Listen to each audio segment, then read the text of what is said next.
Charles John Joughin was born on August 3, 1878, in Birkenhead, near Liverpool. At the age of 11, he first went to sea and later became the chief baker on ships of the White Star Line, including the Titanic.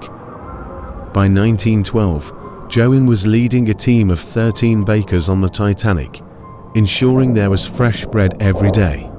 On April 14th, at 11:40 p.m., when the Titanic collided with the iceberg, Joughin had just finished his shift, was lying on his bunk in his cabin, and drinking whiskey. When he felt the impact, he immediately jumped up and ran into the corridor. Learning that the officers were organizing the evacuation of the passengers, he sent his team of bakers to the deck with provisions for the lifeboats.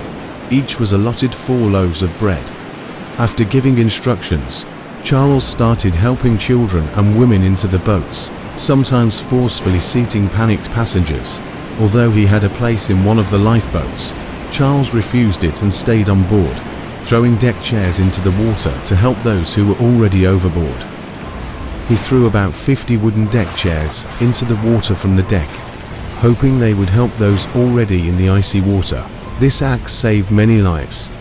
When there were no lifeboats left on the Titanic, Charles returned to his cabin and continued drinking whiskey. When the Titanic began to sink, Joughin jumped overboard and found himself in the icy water. He spent about 2 hours in the freezing ocean before being picked up by a lifeboat. Despite the time spent in the cold water, he only complained about swollen feet.